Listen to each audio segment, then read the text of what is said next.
Eu não falar, não, isso daí tá errado. Cantinho. Tá faltando, minha lousa que tá ali, João, a Rodrigo. Quem vai fazer a chamada quietinha aí? Quem conhece todo mundo? Vera conhece todo mundo? Faz favor.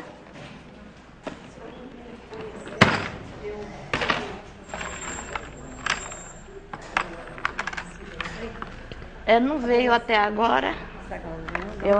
É capaz que ela vai lá nas filhas. Põe para aqui, Rodrigo, faz favor.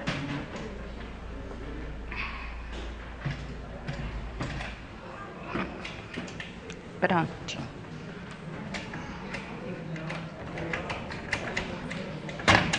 Desculpa. Obrigada, viu? Pronto?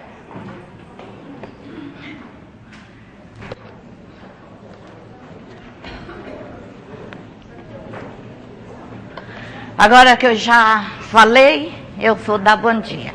Bom dia. Para não perder o costume, nós não dormimos juntos, né? Então,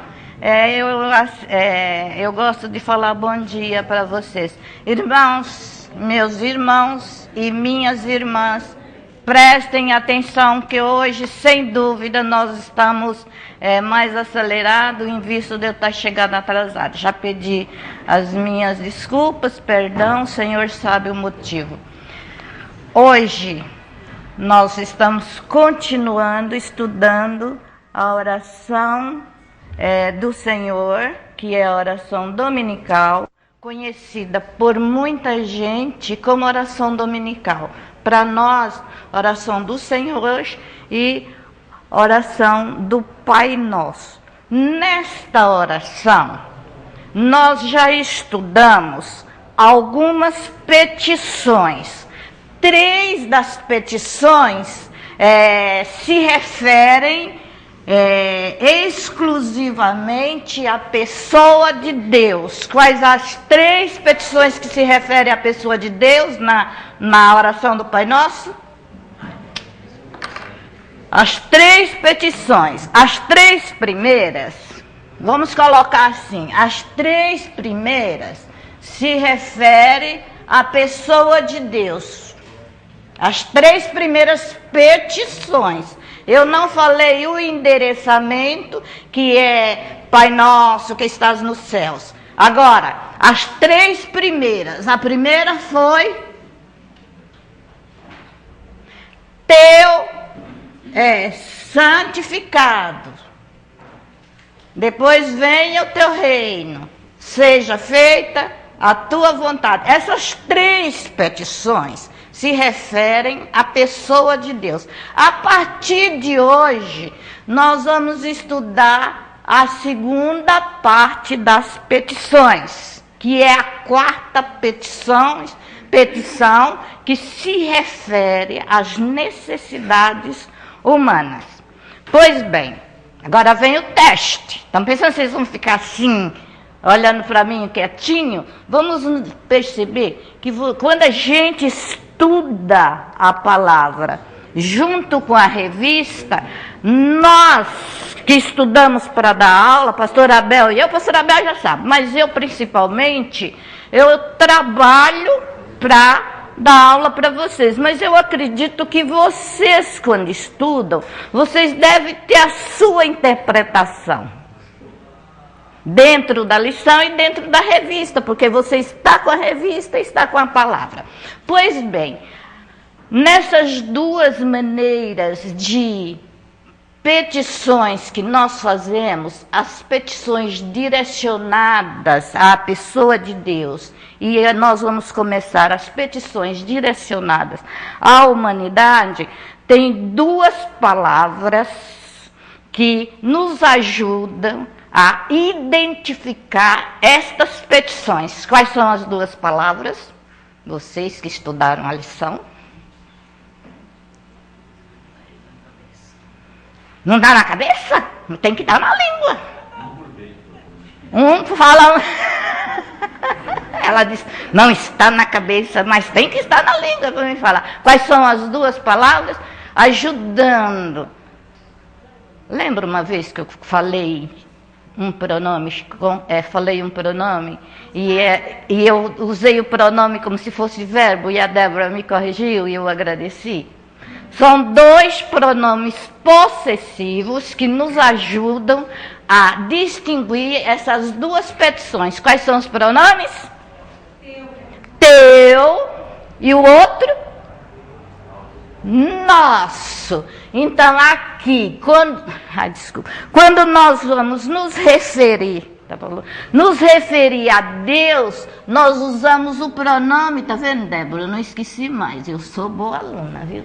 O pronome possessivo, teu, para se referir a Deus. Quando nós vamos referir à humanidade, a nós usamos o pronome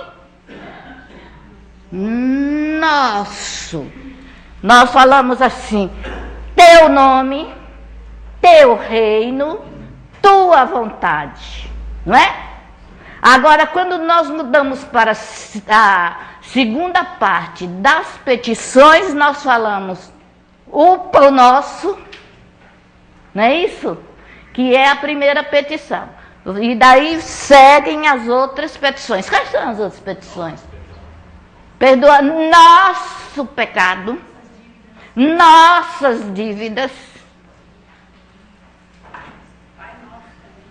Não, Pai Nosso é o endereçamento lá em cima. Os nossos devedores. Está vendo? Nossos devedores. Então, nosso é se tratando a nós. Tudo bem aí? Entendeu agora? Agora caiu na cabeça? Agora sim, né? Isso, caiu a cabeça funcionou. Disse um líder cristão coreano. Ele repetiu essa frase e eu li a frase do coreano e me chamou a atenção. Ele disse: a maior necessidade do meu povo é saber orar. A maior necessidade do meu povo é saber orar. Sem dúvida nenhuma, essa não é só a necessidade da Coreia ou dos coreanos, mas essa necessidade é de todo o povo de Deus, inclusive nós. A maior necessidade nossa é saber orar. Os irmãos hoje vão me perdoar, porque hoje eles me aprontaram. Eu estou dando aula sendo o Dia das Mães e eu não tive tempo de procurar todas as referências. Então, se eu citar a palavra de Deus e não der a referência, é porque eu não achei a referência. Eu gosto de dar referência quando eu leio e confirmo. Então, a maior necessidade nossa, como cristãos, como povo de Deus, é saber orar. A palavra diz que nós não recebemos porque não sabemos orar como convém. Nós não sabemos orar como convém. Então, essa é uma das maiores necessidades nossas. Mas, quando a gente não sabe, Dona Inácia, o que é que a gente faz? Vai para os bancos da escola aprender, né? E qual é o nosso maior banco de escola? A palavra. Então, quando nós não sabemos, nós estudamos. Nós vamos estudar para saber, para aprender. E qual é o nosso maior professor? Quem é que vai nos ensinar a orar? Jesus. Óbvio. Não foi isso que os discípulos falaram? Ensina-nos a orar. Então, se nós não sabemos, se a nossa maior necessidade é saber orar, nós vamos aos pés do maior mestre da oração, que é Jesus, para aprendermos a orar. E ele é o modelo divino de todas as vidas que querem ser dedicada à oração. Jesus é o maior modelo divino para nos ensinar, a fim de nós nos dedicarmos à oração. Então, nós agora vamos acompanhá-lo no seu desenvolvimento, no desenvolvimento do seu ministério de oração. Olhe lá as fichinhas que eu entreguei. Eu vou citar a frase, não vou citar a referência, e se você quiser recitar a referência, tudo bem. Se não, você pode só achar onde está a frase e ler para a gente. Jesus é o nosso modelo de oração. Vamos acompanhá-lo, o seu ministério. Jesus orou de madrugada. Tendo se levantado alta madrugada, saiu, foi para um lugar deserto e ali orava. E ali orava. Jesus orou durante a noite.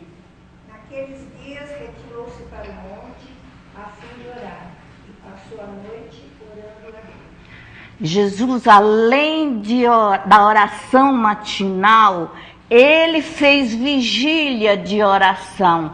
Ele orou uma noite inteira.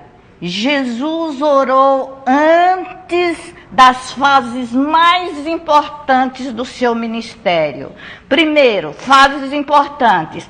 Ele orou antes de ser ungido para o seu ministério público. E aconteceu que, como todo o povo se batizava, sendo batizado também Jesus, orando ele, o céu se abriu. O Espírito Santo desceu sobre ele em forma corpórea, como uma pomba, e ouviu-se uma voz do céu que dizia: Tu és o meu filho amado, em ti me comprazo. Ele orou antes de ser ungido, antes de descer o Espírito Santo sobre ele. Adiante. Jesus orou antes de escolher os 12 discípulos. Naqueles dias retirou-se para o monte a fim de orar, passou a noite orando a Deus. Quando amanheceu, chamou a si os seus discípulos, escolheu 12 dentre eles, aos quais deu também o nome de apóstolos.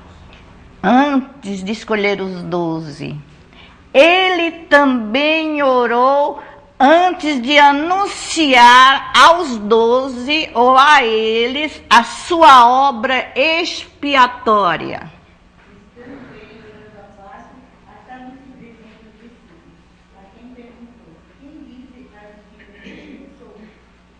Quem disse que eu sou? E aí ele anunciou a seus discípulos a sua obra expiatória. Jesus orou antes de evangelizar, ou mesmo antes de anunciar ou de pregar o evangelho. Tendo se levantado alta madrugada, saiu, foi para um lugar deserto e ali orava. Procurava diligentemente Simão, os que com eles estavam. Tendo encontrado, lhe disseram: Todos te buscam. Jesus, porém, lhe disse: Vamos a outros lugares, às povoações vizinhas, a fim de que eu pregue também ali, pois para isso é que eu vim. Ele veio para pregar o evangelho e antes de começar ele orou e anunciou isso para os seus discípulos. E ele também orou antes da crucificação. E saindo foi como de costume para o Monte das Oliveiras, e os discípulos o acompanharam.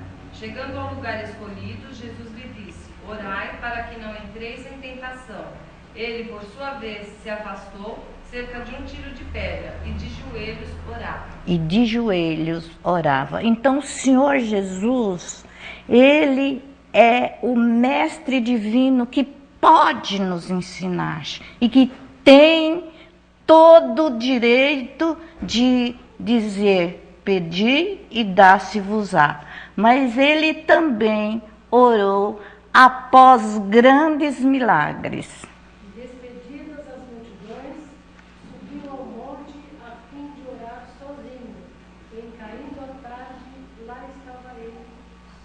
Lá estava ele só. Depois de muitos milagres, ele subiu ao monte e orava sozinho. Esse é o nosso mestre. Enfim, Jesus orou nos momentos mais difíceis de sua vida. Porém, a sua fama se propagava ainda mais e ajudava-se muita gente para o ouvir e para ser curado de suas enfermidades. Porém, ele retirava-se para os desertos e ali orava. Ele retirava para o deserto nos momentos mais difíceis da sua vida e ali ele orava. O ministério de oração na vida do nosso mestre foi muito intenso e ele tem muito que nos dar. Agora eu vou ler Efésios 6:18, diz assim: ele orava com toda oração e súplica, orando em todo tempo no Espírito, e para isto vigiando com toda perseverança e súplica por todos os santos. Este versículo repetiu uma palavra 4 vezes. Acompanha você, leia você e me diz qual é a palavra que foi repetida nesse versículo 4 vezes. Isso, todo tempo. Vamos lá. Ele orou com toda oração e súplica, em todo tempo, com toda perseverança e por todos os santos. 4 vezes, com toda, vamos repetir aqui, com toda oração e súplica, em todo tempo, com toda perseverança e orava por todos os santos. Os irmãos observaram que essa expressão todo ou todas foram repetidas 4 vezes. Por quê? Pensaram? Por que Jesus repetiu essa expressão 4 vezes num versículo pequeno? E ele repetiu a expressão qual? Hoje eu estou dando aula de português para vocês, né? Ele repetiu 4 vezes a expressão toda. Vocês sabem por quê? Porque essa expressão, este versículo, significa que nós devemos orar em todo tempo, o tempo todo. Nós devemos orar em todo tempo, o tempo todo.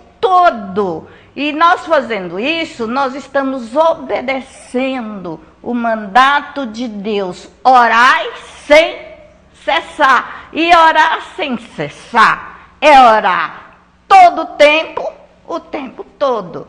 E não preciso fechar os olhos para orar. Mas eu posso ter a minha vida de oração em qualquer lugar que eu estou. Se eu entro dentro do ônibus, a minha vida de oração. Eu estou orando o tempo todo em pensamento. Eu estou contrita ao meu Deus. Isso é orar o tempo todo. Orar, orar e orar. Eu acho que mais que obedecer, Deus está nos indicando aí que essa constância na oração é para que nós fujamos do nosso inimigo. Do nosso inimigo. Não possa encostar de nós. E é por isso que nós estamos aprendendo, é muito importante. E é por isso que nós estamos diante do Mestre. É por isso que nós estamos sentados diante, nos bancos da escola do nosso Mestre, aprendendo a orar. E ele disse, orai, orai e orai o tempo todo. E o que é que os discípulos fizeram? Quando eles viram que o nosso Mestre tinha uma vida ativa de oração, o que é que eles disseram? Senhor, ensina-nos a orar, como também João ensinou para os seus discípulos. Está em Lucas 11:1. Irmãos, nós precisamos que Jesus, Ele mesmo, nos ensine a orar. Entretanto, a aprendizagem correta para uma vida de oração se dá com a prática. Só aprende orar orando.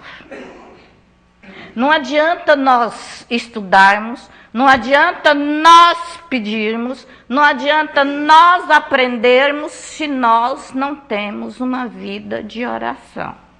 Só aprende a orar orando. E pensando nessas palavras. Quem pegou, eu trouxe aqui o boletim de domingo passado. Todas as vezes, eu vou mostrar esse, mas no domingo, quem tiver em casa o boletim de domingo passado, nós temos uma página, todos os domingos, no boletim, que é chamado Página de Oração. Irmãos, nós temos na página do domingo passado 56 pedidos de oração de irmãos nossos que estão necessitados de oração por saúde. Só neste quadradinho saúde. Eu anotei, coloquei bem grande, está aqui, 56 pedidos. São irmãos nossos que estão enfermos, uns com enfermidade menos grave, outros com enfermidades mais graves e até enfermidades de alto risco. E nós todos, pois a senhora fala, você fala, e nós todos precisamos rever essa página e orar pelos nossos irmãos, principalmente na hora mais difícil, que é a hora da doença.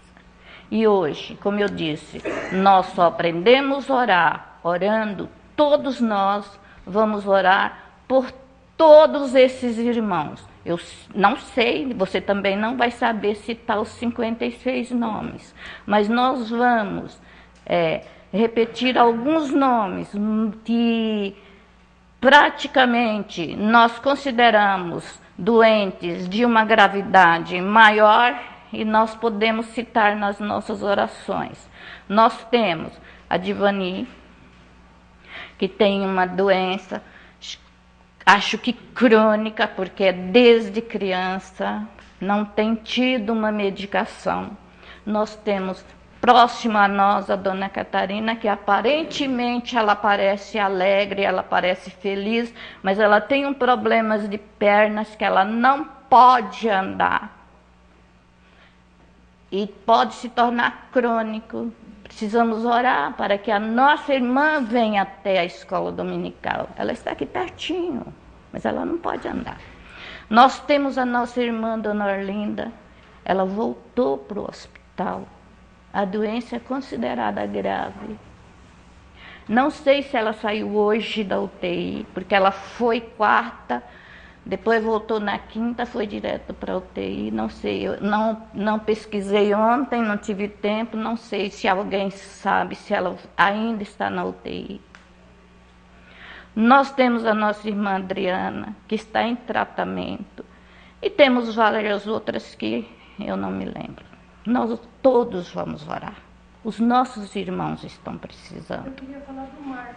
Fala do Marcos. Que a Hilda ligou para mim ontem e ela ligou assim muito na hora do almoço, eu acho. Ela estava muito inquieta e pediu para a gente orar segundo. Pelo telefone. Porque o Marcos, nosso pastor já está aguardando aqueles trâmites burocráticos para poder ser reoperado, e essa semana ele foi transferido, ele estava aqui. Então, que nós vamos ser um Carajá, né? Já é difícil ficar na cidade. Agora, imagina nós fazendo, né? Sem poder falar a sua língua. Então, eu tão presente nele, que ele possa nos sentir nesses momentos como é bom andar com Jesus, como o conforto do Senhor, sem dúvida. Então, nós queremos continuar por aqui. Então nós vamos fazer um instante de oração silenciosa em favor dos nossos irmãos enfermos E se você lembra o nome, lembra esses nomes que estão doentes e que são consideradas doenças graves. O Senhor tem poder. Eu tenho certeza. A filha do presbítero Américo também. A Sofia, está vendo, irmãos? Eu contei só 56, mas agora estão chegando mais pedidos de oração. A Sofia é filha do nosso presbítero Américo, também está doente. Nós precisamos interceder pelos nossos irmãos, por todos. Obrigada. Nós vamos orar nesse instante. Coloca o seu coração neste ministério. Agora que nós já entendemos que o Senhor é capaz de nos ajudar, que Ele tem poder, Ele sabe as nossas dificuldades, Ele sabe os nossos defeitos e as nossas orações colocadas aos pés do Senhor têm poder.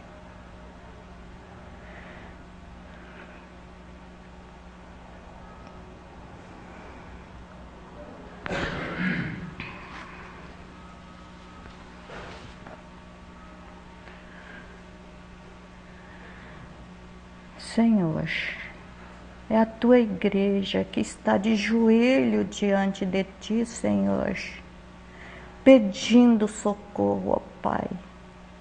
Nós temos irmãos nossos que carecem de ti nesse instante.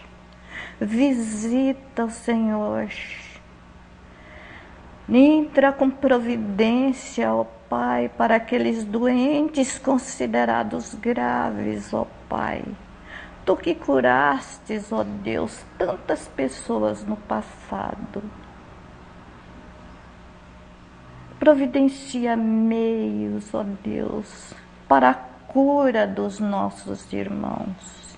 E aqueles que estão em tratamento, Senhor, abençoe os medicamentos, abençoe os médicos, abençoe os paramédicos, ó Deus. Visita, Senhor, nesse instante, afofando-lhes o leito daqueles que estão acamados. Senhor, responde às nossas orações segundo a tua vontade. Nós não sabemos orar, Senhor, mas nós confiamos num Deus de poder. E por isso nós colocamos, Senhor, as nossas preces diante de ti, certo de que nesse instante tu estás nos ouvindo e tu estás respondendo, Senhor, as nossas orações. Visita todos os enfermos, aqueles menos graves, mas principalmente aqueles que estão com dificuldades, com saúde agravada, Senhor. Visita nesse instante, abençoando, confortando as suas famílias. Dá-nos, Senhor, uma manhã diante de Ti, de um estudo alegre diante da Tua palavra, e que nós saiamos daqui convictos do Teu poder. Nós te pedimos no nome de Jesus. Amém, Senhor. Irmãos, Lucas 11:3, Mateus 6:11 diz: pedi e desculpa, o pão nosso de cada dia dá-nos hoje. Esses dois versículos. O pão nosso de cada dia nos dá-nos hoje. Lucas 11:3, Mateus 6:11. E eu completaria esses dois versículos que servem como texto para a nossa aula de hoje, com o versículo de 1 Timóteo 6:8, que diz assim: tendo sustento e com que nos vestir, estejamos contentes. Mateus está no livro de 1 Timóteo 6:8. tendo sustento e com que nos vestir, estejamos contentes, estejamos alegres. Se nós temos o sustento e com que nos vestir, nós temos o necessário, segundo o apóstolo Paulo a Timóteo. A lição direta que nós tiramos desses 3 textos, Mateus, Lucas e Timóteo, e 1 Timóteo, a lição direta dos 3 textos é que nós devemos trabalhar e orar para que Deus nos dê o necessário. Essa palavra necessário é muito importante na lição de hoje. Isso, se nós temos o necessário para nos manter, já nos é uma grande bênção. Nunca nós devemos colocar o nosso coração em grandes farturas, tendo o que comer e o que vestir, tendo o sustento e o que vestir, estejamos contentes. E colocar o nosso coração na fartura é a expressão, e o mais ele fará. Não vamos querer passar adiante daquilo que Deus diz. Ele diz, tendo o necessário, estejamos contentes, porque o mais é Ele que vai fazer. É Ele que Ele fará para nós. Precisamos zelar para que a dádiva de Deus seja para nós uma verdadeira bênção e não uma pedra de tropeço. Mas por quê? Ter fartura é pedra de tropeço? Depende. Se a fartura que nós pedimos não nos é concedida por Deus, ou não é da vontade de Deus, vai servir sim de pedra de tropeço. Então nós temos que ter aquilo que sirva para nós como bênção. Jesus nos ensinou e nos prometeu que jamais faltaria o necessário para a nossa vida. E se Ele ensinou e prometeu, Ele vai dar. Então esteja contente com aquilo que nós recebemos. Primeiro, Jesus nos ensinou que devemos orar somente pelo pão nosso de cada dia. Está em Mateus 6,11. Para que todos os dias nós nos lembremos que...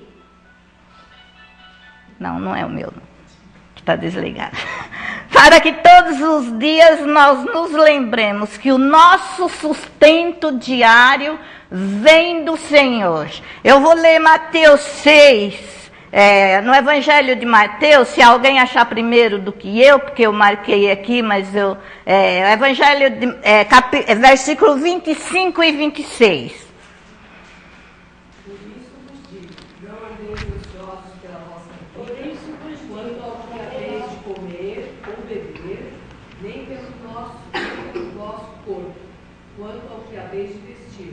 Não é a vida mais do que o alimento e o corpo mais do que as vestes? Observai as aves do céu, não semeiam, não colhem, nem ajuntam em celeiros. Contudo, o vosso Pai Celeste a sustenta. Porventura não valeis vós muito mais do que as aves? Olha que maravilha, irmãos. Não devemos nos deixar levar pela ansiedade quanto ao alimento, quanto às vestes que nós necessitamos. Porque assim como o Pai veste as aves do campo e cuida do campo e de tudo quanto há no campo, na natureza, quanto mais nós, Ele não cuidará de nós. Então não fiquemos ansiosos pelo que havemos de vestir ou pelo que havemos de comer, porque Ele cuida dessa parte. E noutra passagem, eu disse que vocês não reparem eu não citar, porque eu não tive tempo de certificar todos os versículos. Noutra passagem diz: agrada-te do Senhor e Ele satisfará os desejos do teu coração. Nós temos que voltar para Deus, nós temos que agradar da presença de Deus e Ele vai satisfazer todos os desejos do nosso coração. Ele disse, a palavra não condena nós termos fartura. A palavra não condena nós termos dinheiro. Não condena nós termos boas roupas e bons sapatos. Eu conheço uma amiga minha que tem 60 pares de sapato. E é muito crente. E ela tem 60 pares. É condenado? Não. Ela comprou, mas a palavra diz que nós não devemos colocar o nosso coração na fartura. Nós devemos agradar do Senhor e Ele vai satisfazer as nossas necessidades. E outra passagem diz: fui moço e já agora sou velho, porém jamais vi o justo desamparado, nem a sua descendência mendigar o pão. Está escrito na palavra. Não repito para vocês onde está. O que, pastor? Sabe onde está aí? Eu também. Eu estou falando de mim própria. Salmo o quê? Salmo 37, versículo 4. E 25, nunca vi a sua descendência mendigar o pão. Mas o que ele diz antes? O que, Dilma? Salmo 37, versículo 4 e versículo 25. Mas o que ele diz antes? Agrada-te do Senhor. Agrada-te do Senhor. Esse versículo não é para qualquer pessoa. Esse versículo não é para todos os homens. Esse versículo é dito apenas para aqueles que se agradam do Senhor. A nossa descendência não mendigará o pão. Nós vivemos numa era de consumismo. Como as pessoas gostam de comprar, né? Você vai em todo shopping, está cheio de gente. Vai na 25 de março, está cheio de gente. Vai todo lugar, está cheio de gente. E eu estou deixando de ir até na Mateus Bey, porque está tropeçando nas pessoas. E é ali pertinho, que eu vou a pé. De tanta gente. O meu comércio é lá, né? Porque eu não gosto de muita gente. Então eu chego na 25 de março, eu fico apavorada. Vou nesses lugares no shopping, eu disse, meu Deus, a gente tropeça de todo lugar, está cheio de gente. Isso é a era do consumismo. Então eu faço minha comprinha lá mesmo, no meu cantinho, lá na Mateus Bey. Agora eu não fui nem lá na Mateus Bey comprar nada, porque tem muita gente. E todo lugar está assim.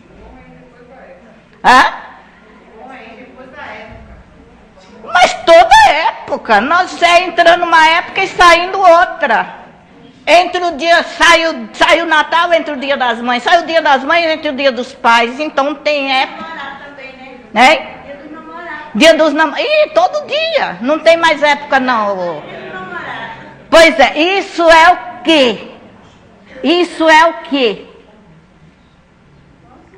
Consumismo. Às vezes a pessoa fala, né, cara, mas tem essa televisão com um tubo enorme. Eu vejo igual a sua aqui. Igual a minha. Se você não se controlar para administrar esse consumismo, fica uma loucura. Saiu um carro novo, tem que comprar aquele carro novo. Saiu uma geladeira nova, a pessoa joga coisa novinha fora, dá para alguém, porque a moda é usar aquela que saiu. E nós ficamos assim, sem saber. Gente, nós não podemos sair mais nas ruas de São Paulo de carro, porque está assim de carro.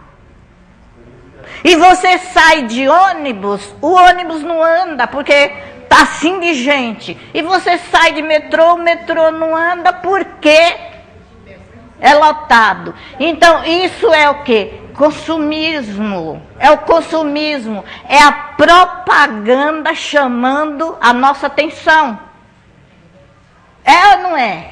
A gente vê na televisão e corre para lá. É. Isso, depois, isso mesmo, pastor. Então nós vemos que a palavra de hoje vem contra isso tudo. A propaganda cria em nós necessidades que nós não temos. Nós temos necessidade de comprar outra geladeira, se eu comprei o ano passado? Não temos, mas porque saiu uma moderna eu compro. Falou na televisão que é boa, eu compro, sem necessidade. Eu tenho um sapato que eu comprei o ano passado, tem necessidade de comprar outro? Não tenho, mas porque todo mundo usa sapato na moda, então eu vou lá e compro da moda.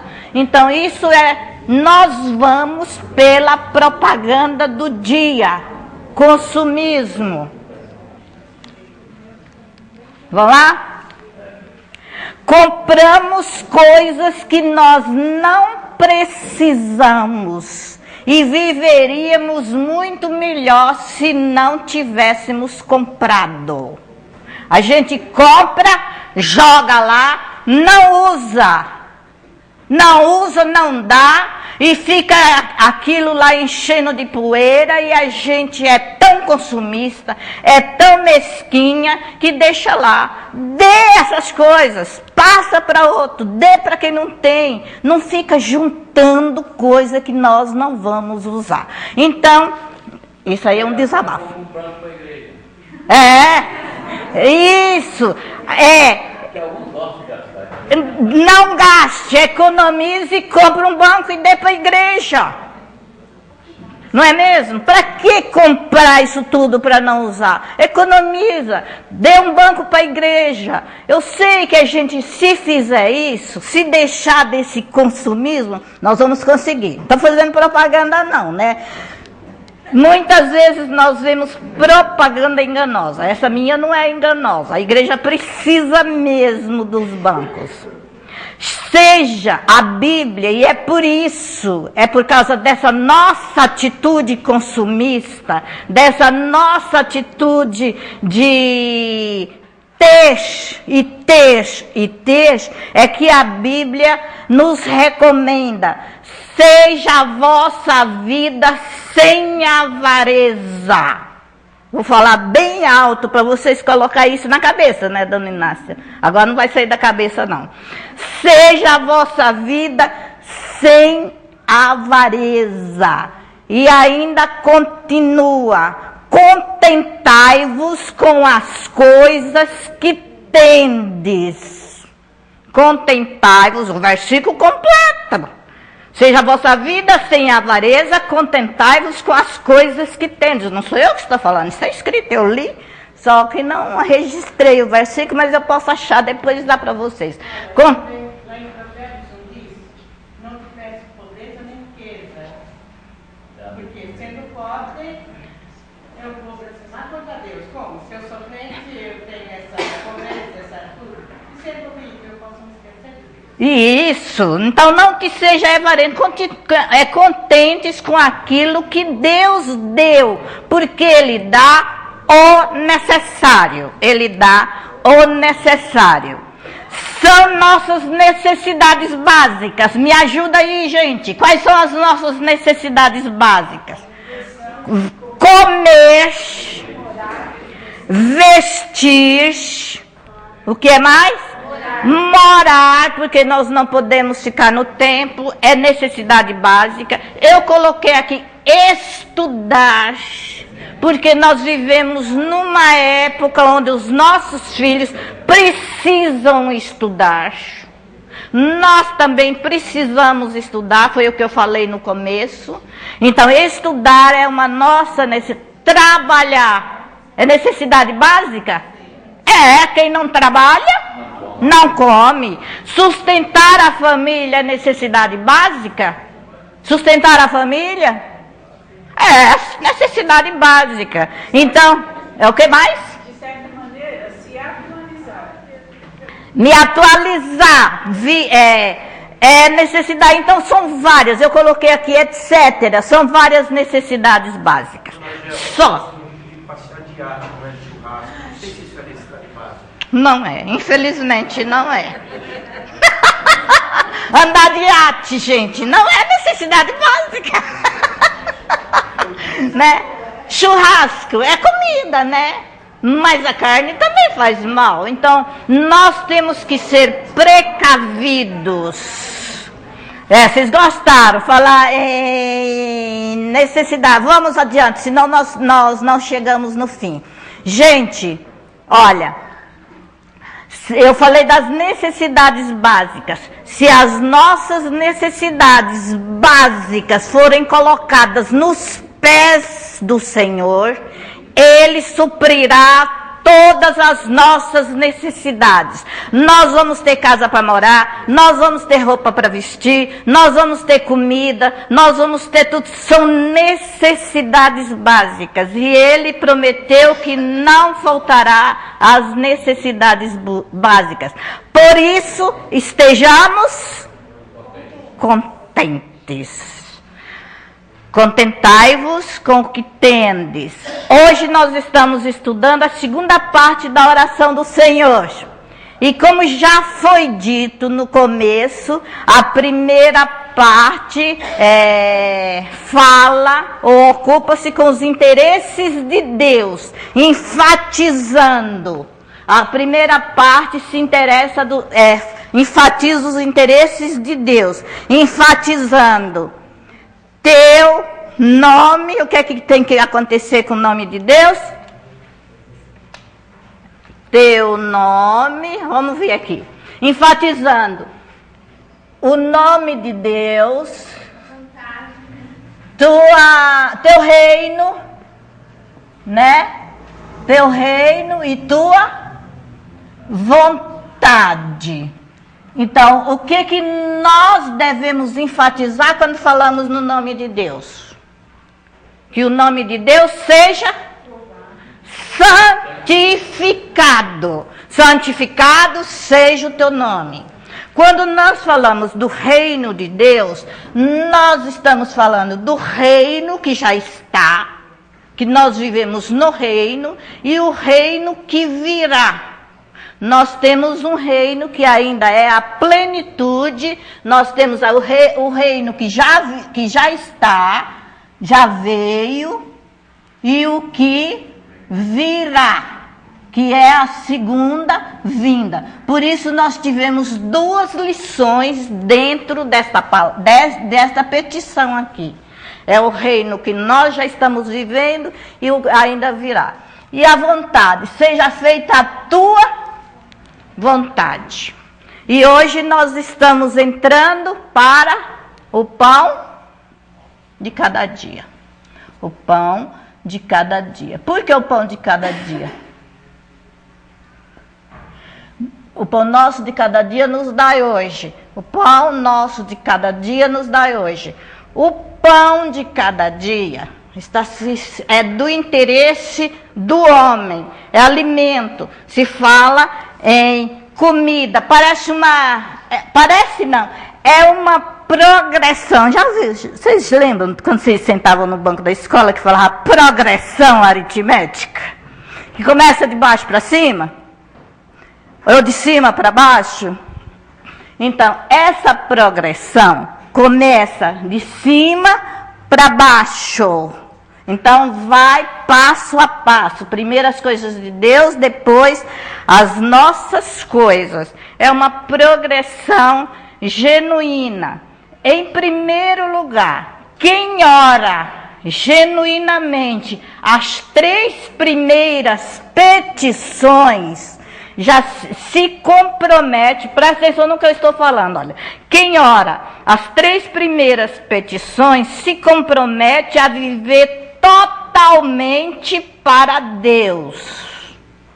Se nós oramos isso aqui, nós estamos nos comprometendo a viver para Deus. Se nós vivemos para Deus, nós temos toda a proteção para pedirmos a 4ª coisa do Senhor, que é o nosso alimento. E sem lógica, nós podemos fazer isso, pedir por comida, para termos energia para poder cumprir a vontade de Deus. Já viu aquele ditado bem popular? Saco vazio não para de pé?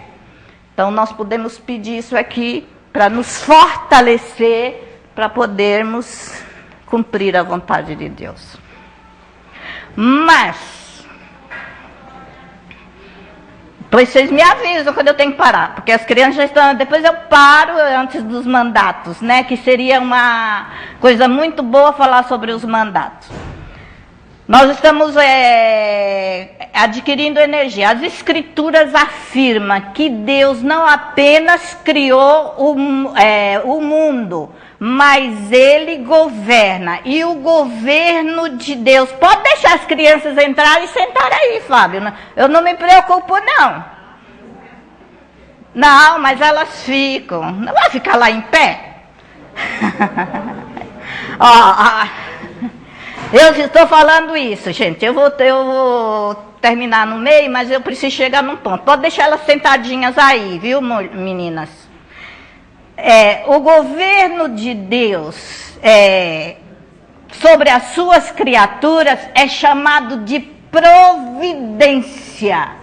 Providência. E o ato especial da providência de Deus foi estabelecer uma aliança entre Adão e Eva. Não vamos citar versículos porque as crianças não vão entender. E em Oséias 6:7 diz que os homens transgrediram a aliança e dentro da providência de Deus Ele preparou coisas vitais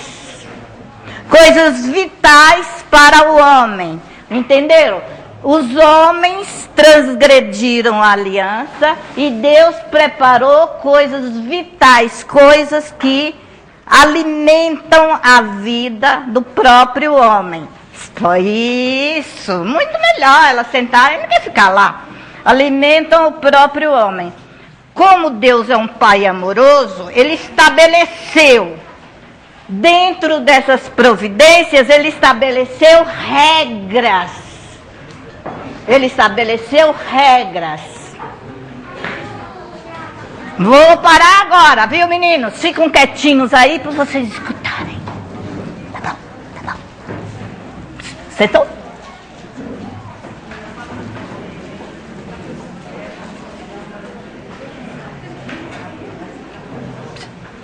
Os maiores sentam lá atrás, isso.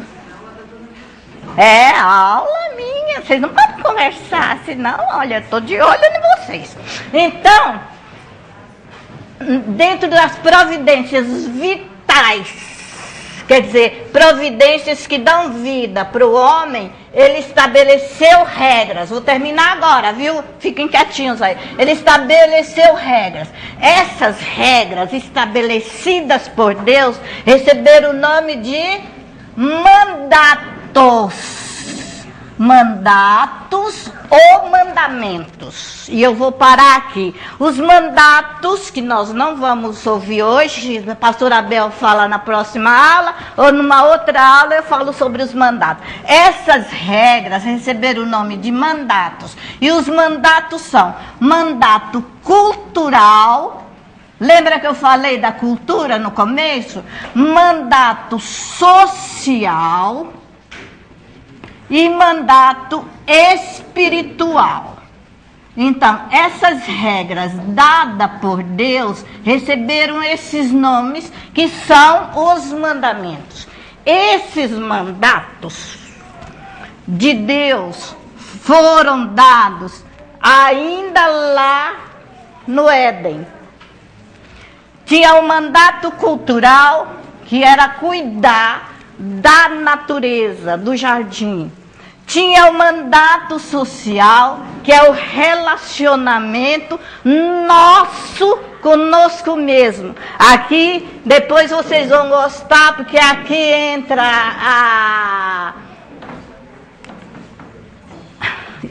Aqui entra o casamento no mandato social e o mandato espiritual é o nosso relacionamento com Deus. Para sair daqui sabendo, cultural, o nosso relacionamento com a natureza, e nós estamos vivendo a era do desmatamento, como é que diz aquele palavrão lá que todo mundo, como é que é? Do meio ambiente, mas tem um outro nome lá. E sustentabilidade está dentro desse mandato. Aqui entra o casamento, crescer e multiplicar, que está dentro do mandato social. E aqui entra o nosso relacionamento com Deus, que essas regras foram desobedecidas. E Deus, então, formou um novo pacto, que essas regras pactuais o novo pacto voltou para o pacto da graça em Cristo. Tá bom até aqui? Tá. Não vamos falar sobre os mandatos, porque as crianças já estão aí e não é interessante para elas, tá? E nós vivemos na era da graça com Cristo. Até a próxima, pastora Abel não está aí, né? Uma outra aula, nós definimos os mandatos. Pronto?